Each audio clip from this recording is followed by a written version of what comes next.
ప్రభాస్ ఎప్పుడు ఏ డైరెక్టర్ తో cinema announce చేస్తాడో అస్సలు ఊహించలేం. ప్రస్తుతం డార్లింగ్ చేతిలో అరడజన్ వరకు సినిమాలున్నాయి. రాజాసాబ్, ఫౌజీ, స్పిరిట్, కల్కి 2, సలార్ 2 లైన్లో ఉన్నాయి.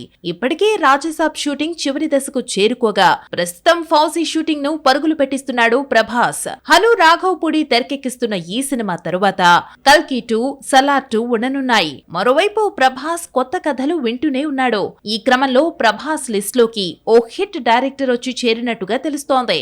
ఇటీవల వచ్చిన అమరన్ సినిమా ఎంత పెద్ద బ్లాక్ బస్టర్ హిట్ అయిందో అందరికీ తెలిసిందే. శివకార్తికేయన్, సాయి పల్లవి జంటగా నటించిన ఈ సినిమాని రాజ్ కుమార్ పెరియస్వామి దర్శకత్వం వహించారు.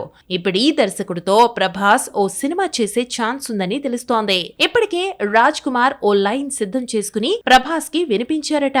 కానీ డార్లింగ్ సైడ్ నుంచి ఇంకా గ్రీన్ సిగ్నల్ రాలేదని అంటున్నారు. కానీ ఈ క్రేజీ కాంబో సెట్ అయ్యే ఛాన్సెస్ ఉన్నాయని అంటున్నారు. ప్రస్తుతానికి ధనుష్ తో ఓ సినిమా చేస్తున్నాడు రాజ్ కుమార్. ఆ తరువాత మరోసారి శివకార్తికేయన్ తో సినిమా చేయనున్నాడు. అప్పటి వరకు ప్రభాస్ కమిట్ అయిన సినిమాలు చివరి దశకు చేరుకునున్నాయి. ఆ తర్వాత పెరియస్వామితో ప్రభాస్ సినిమా చేసినా ఆశ్చర్యపోనక్కర్లేదు. చూడాలి మరి ఏం జరుగుతుందో.